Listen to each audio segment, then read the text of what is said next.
Möguleg lending í Icesave-deilunni sem að þingmönnum var kynnt í dag olli miklu uppnámi á Alþingi. Þór Saari frá Borgarahreyfingu, Sigmundur Davíð Gunnlaugsson frá Framsóknarflokki og Álfheiður Ingadóttir frá Vinstri grænum verða gestir okkar í kvöld. En við ætlum að byrja á Icesave. Álfheiður Ingadóttir, Þór Saari og Sigmundur Davíð Gunnlaugsson eru sestir á Sigmari. Velkomin. Takk. Takk. Kannski að byrja á þér, Þór, þetta er náttúrulega búið að vera mikið hitamál í þinginu í dag og það virðist vera sem svo að við séum nálægt einhverri lendingu í þessu Icesave-máli öllu saman. Þú hefur verið mjög gagnrýninn á þetta allt saman, hvers vegna þá helst? Já, þetta var nú einkennlegur dagur í þinginu, það er alveg rétt og ég upplifi þetta nú sem einkennlegri vinnustað bara dag frá degi sem að maður kynnist þessu betur. Þetta var mjög skrítið andrúmsloft þarna í dag en það var mikil hiti í mönnum út af því að það var búið að veita þingmönnum rangar upplýsingar framgang þessa Icesave-máls í nokkra daga og svo allt í einu dettur það inn í dag að það sé bara verið að fara að skrifa undir Icesave-samningana í dag án þess að kynna þá fyrir þinginu fyrst. Það var að skrifa undir Icesave-samningana upp á ykkur 640 milljarða og síðan á að leyfa þinginu að fjalla það og það er nú kannski það sem að deilan stóðum að menn vildu fá að sjá hvað er á bakvið þetta samkomulag. Þetta eru gríðarlega há upphæð og það er alltaf sagt, hún er ekki svona há því að það koma eignir á móti. Það er lengi búið að biðja að fá að sjá hvaða eignir þetta eru. Jú, þetta eru traust útlánasöfn, segja menn. En hvers vegna má ekki sýna hvaða útlánasöfn það eru? Þú getur talað við hvaða fjármála sérfræðing sem er sennilega í heiminum í dag. Og hann myndi segja þér að það er ekki til neitt sem heitir traust útlánasöfn. Það er bara ekki til. Það eru bara til ykkur útlánasöfn sem eru með ykkur skonar mati á og á morgun getur þau verið orðin ónýtt. Þannig er þessi heimur sem að þessi Icesave-samningar eru gerðir í og þess vegna á almenningur á Íslandi, ekki þingið, þetta kannski þingið skiptir kannski minnstu máli í þessu, en almenningur á Íslandi á sjálfsögðu að fá skilyrðislausan rétt á að vita upp á hvað er verið að skuldbinda þjóðina hérna. Þetta eru 640 milljarðar í dag og á eftir að borga af þessu nánast 40 milljörðum í vexti á hverju ári. Þetta sem við erum að heyra í dag, Álfheiður, það sem hefur svona verið að koma fram í fréttum, það eru 30-40 milljarðar í vexti á ári. Þetta eru 640 milljarðar eða 630 milljarðar heildar upphæðin sem við þurfum að borga og þetta er skuldaklafinn í framtíðina, er ekki alveg óhætt að fullyrða það þannig? Þetta er áreiðanlega eitt stærsta og afdrifaríkasta verkefni sem við stöndum frammi fyrir í þessari skuldasúpu. Það er Icesave-reikningarnir og ég vil bara minna á það að þegar að þáverandi ríkisstjórn, Sjálfstæðisflokks og Samfylkingar sótti umboð þingsins til þess að fara í samningaviðræður við Breta og Hollendinga vegna þessara innistæðna í Evrópu og viðræður reynda líka samningsumboð gagnvart Evrópusambandinu að þá greiddum við þingmenn Vinstri grænna og Pétur Blöndal atkvæði gegn því umboði. Við börðumst líka eins og grenjandi ljón vil ég segja gegn því að þetta yrði farið með þetta umboð sem skuldbindandi umboð og við kröfðumst þess margítrekað að Íslendingar notfærðu sér þann rétt sem að gæti falist í því að fara með máli fyrir dómstóla vegna þess að við töldum ekki að þetta væri siðferðilega rétt og heldur og það var líka vafi uppi það að þetta væri skuldbindandi fyrir þjóðina. En eru þið svo ekki að gera nákvæmlega það sama og þið voruð að gagnrýna þá? Við bentum á þessum tíma að þetta væru nauðasamningar sem að okkar mati væru riftanlegir þess vegna. Þegar að síðan 7. janúar allir frestir eru garð gengnir, þá eru íslensk stjórnvöld í rauninni búin að brenna alla brýra baki sér og við verum að athuga það sem hefur verið að gerast síðan þá er bara að hringurinn hefur þrengst okkur. Við eigum ekki svo margra úrkosta með þetta. Það hafa legið fyrir alveg skýrt frá upphafi þessar fjárhæðir, 650 milljarðar króna eftir hvernig gengið á krónunni hefur verið og að íslensk stjórnvöld voru búin að ábyrgjast það að borga þetta upp í topp. Það er bara svoleiðis. Og síðan er bara skipt stjórnvöld á Íslandi með 1. febrúar fyrst með minnihlutastjórninni og þar er inn í stjórnarsáttmálanum ákvæði það að leiða þetta mál til lykta og það er skipuð samninganefnd. Það verður óttalega lítið gerst í því þangað til akkurat í þessari viku og hvað gerist þá? Þá er brotið í blað, vil ég meina, í þinginu. Þessar samningaviðræður eru stöðvaðar og það er farið í það að kynna formönnum stjórnarandstöðuflokkana og öllum þingflokkum á Alþingi, kringum 70 manns, þessar tillögur og minn þingflokkur fékk þetta inn í morgun en undir tilteknum trúnaði. Þangað til búið að ganga frá samningum ef það tekst í þessari lotu. Þannig stendur málið gagvart mér og ég verð að segja að með við það sem hefur verið gert uppskátt þetta og þá vitna ég bara í viðtal við forsætisráðherra í hádeginu í dag, að þá þetta miklu mun hagfelldari mynd fyrir Ísland heldur en svo sem við horfum framan í 1. febrúar þegar að minnihlutastjórnin tók við. Já, miklu hagfelldari mynd, þú tekur ekki undir það en þetta alveg rétt sem hún að segja, við stöndum einhvern veginn frammi fyrir því að þurfa að semja þetta. Sko ég kannast vel þessu dagsetningu sem hún nefnir 7. janúar.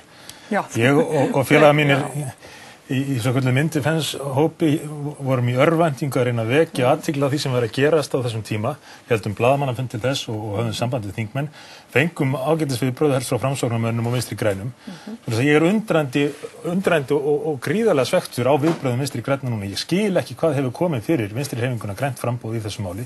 Því að það er ekki hægt að ganga þessum samningum eins og þeir eru kynnti núna. Það tala um að þessi skárra heldur en það sem hafi verið rætt einhvern tímann áður. Það kom aldrei til greina að fallast á það sem þá var til umræðu af hálfu hins aðilans. Aldrei kom til greina af okkar hálfu Íslendinga að fallast á það.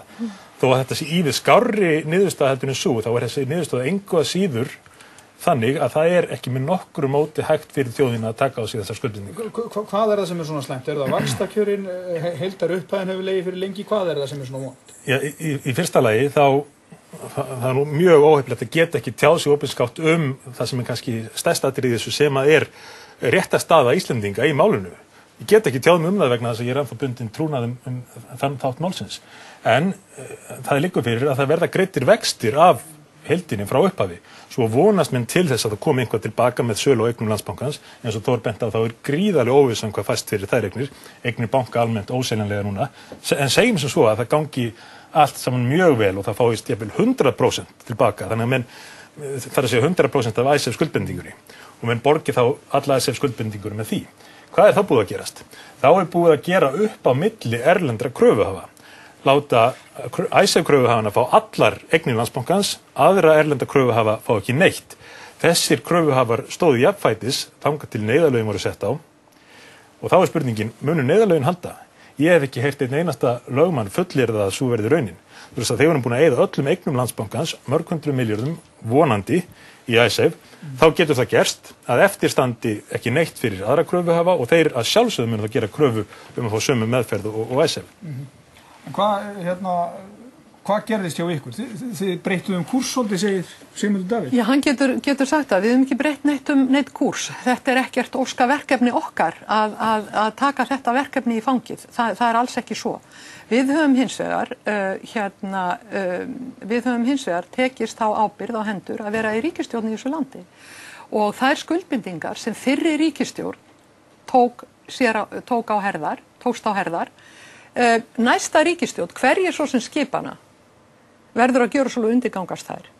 Og við höfum verið og okkar fulltrúar í ríkisstjórn og í þessari samninganefnd hafa verið að reyna að leysa úr þessu verkefni og ég treysti því að menn séu þar að reyna að gera það eins vel og þeir mögulega geta.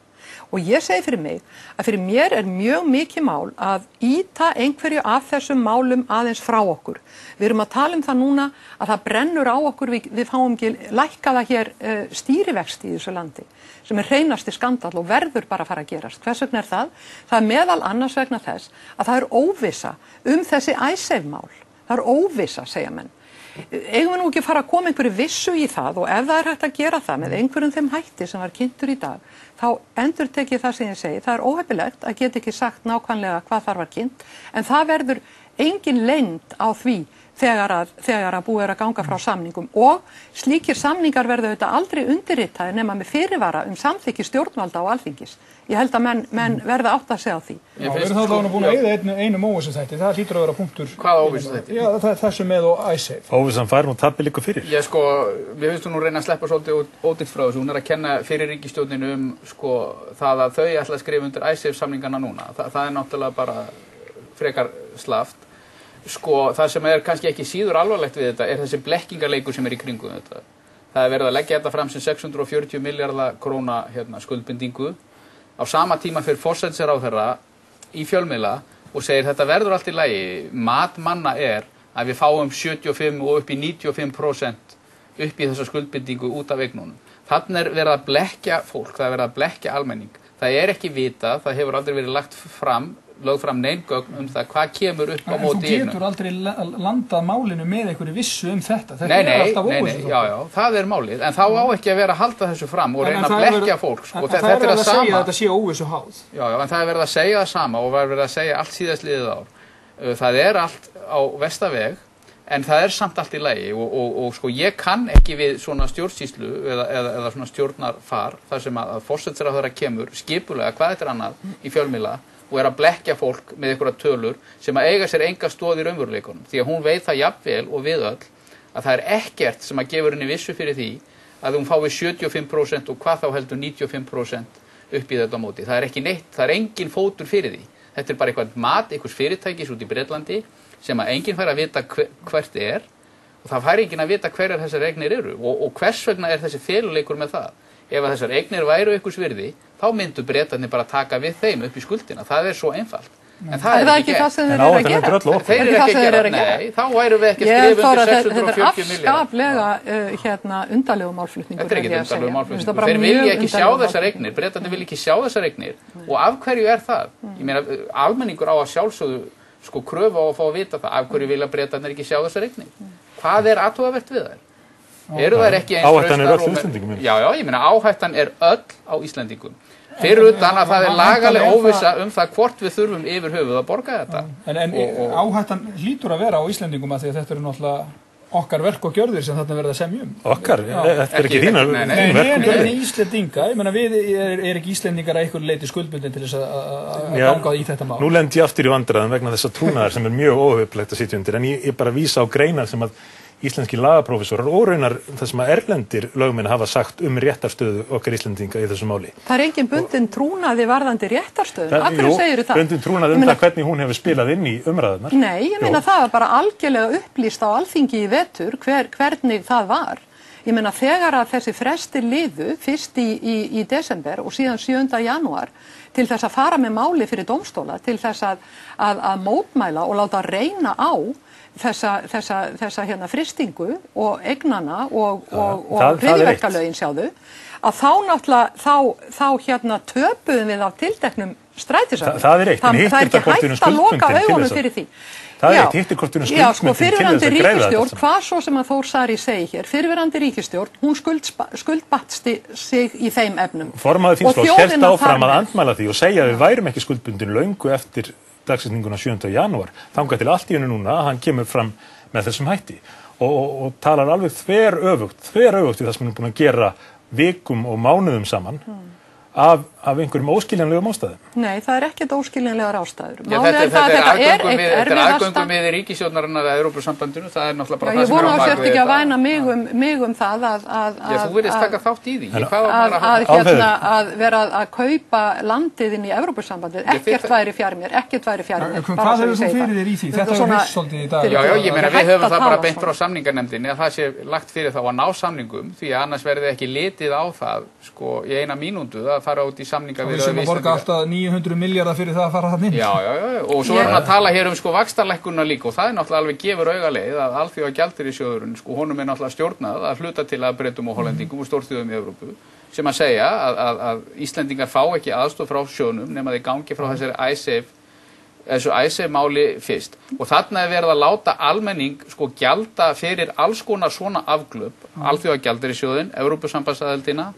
Þetta hluti af þessum stóra pakka og þetta ömurlegt að velta þessu yfir á almenning í landinu. Þetta skuldir óreiðumanna, þetta ekki skuldir mínar og þínar. En ef þetta allt svona glatað sem að ríkisstjórnin að gera í þessu máli, þá verður þið að koma með einhverja lausnir. Segðu mig núna stuttlega, hvernig vilt þú lenda þessu máli? Þessu ISAFE-máli? Ég myndi bara fara til breskra stjórnvalda og segja hérna eru nöfn og heimilisföng allar þessara Íslendinga sem að stofnuðu til þessara ISAFE skuldbindinga í upphafi. Hjálpiði okkur að finna hvað varðum alla þessa peninga, hvert fóru með ykkar eftirlitsstofnunum, með fjármálaeftirlitinu, lögreglunni, leyniþjónustunni, náum í þessa peninga, við skulum láta ykkur fá alla þessa peninga hvern einn og einasta eyri.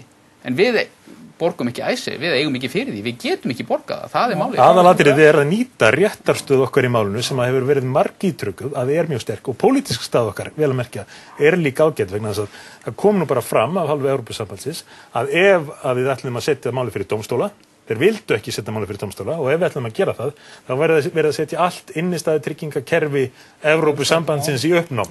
Og það er nú engin smá staða fyrir okkur að þeirri. Sko, það var alveg... Þú ert að meina að við eigum að nota það sem samningsstöð? Það sjálfsögðu við nota það. Það ef þið tapið þessu máli þá fyrir nota samningsstöðun og það hvernig hefur verið haldið á þessu máli frá upphafi fyrir neðan allar hellur. Við höfum reynt margítrekað að benda á það og nú er enn eitt klúður í uppsiglingu að stendur til að undirrita samkomulagið skilst mér með stefna því að gera það í kvöld eða í nótt.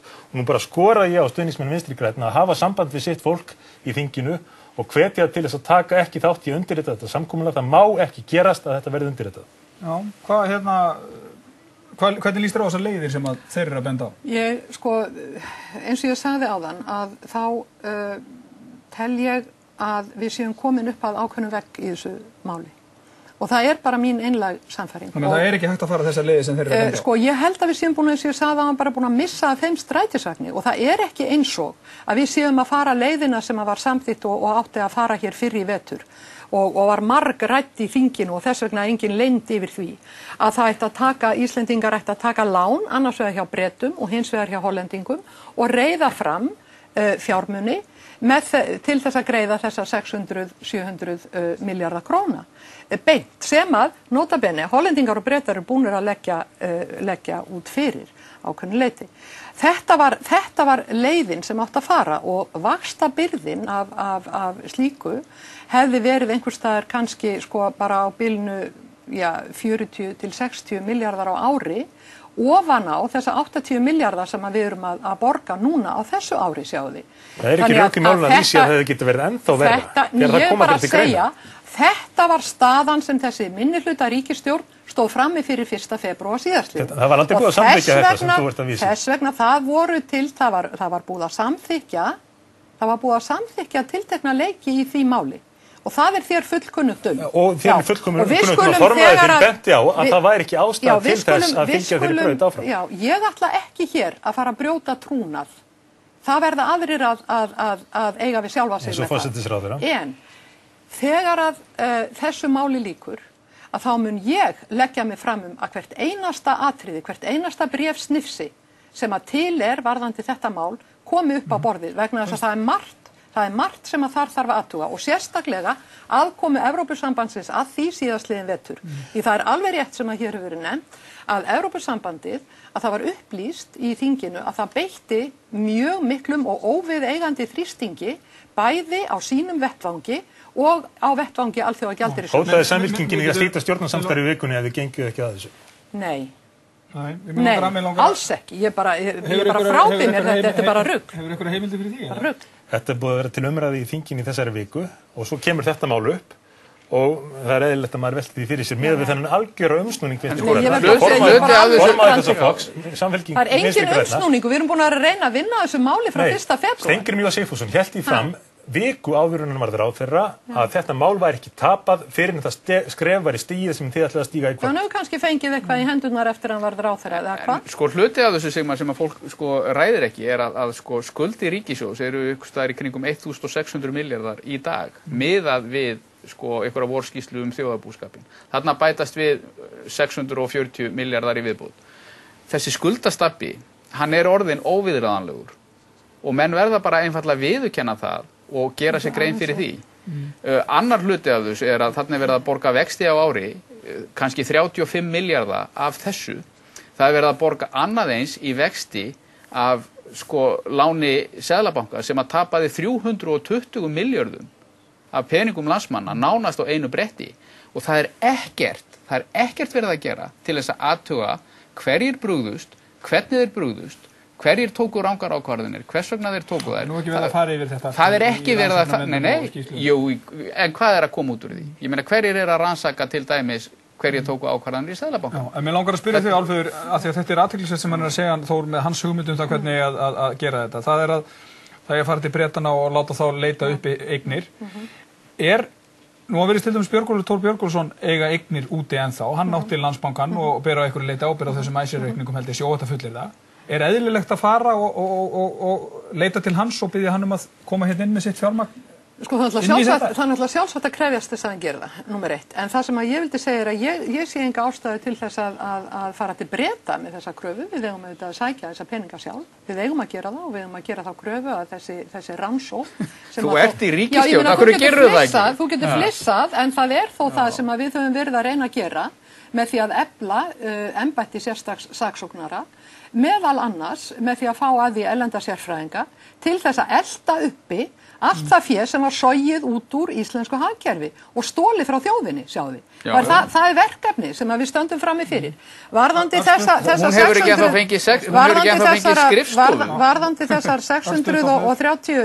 630 milljarða, það er ekki eins og þeir sé að bætast við skuldastapa þjóðarinnar í dag. Það er ekki þannig. Við tókum við þessu var velt yfir á þjóðina hér 7. til 10. október síðastliðið ár. Af hverju? Það er ekki rétt, það var þetta ekki komið á þjóðina. Þið eru að setja þetta á þjóðina núna. Já, það er bara það. Já, tíminn er búinn. Við eigum eftir að ræða mikið ICER örugglega næstu daga og það dregur til tíðinda í þessu máli hygg ég á morgun. Mér finnst mann algjörlega að gleyma því hverjir eiga að söka á þessu bankahruni. Við eigum kannski bara aðeins að skoða ræturnar af því, eins og að Vinstri græn beri ábyrgð af því. Það er ekki svo. Þið berið ábyrgð eftir að þið takið við völdum, þá berið ábyrgð. Þeir ætla að skrifa upp á tékkan. Við skulum sjá til. Það dregur kannski til tíðindi þessu máli á morgun. Það minnst kosti búa það verði mögulega blaðamannafundur forsætisráðherra og fjármálaráðherra vegna þessa máls. Og við fylgjumst með því og ég veit í þín þóla.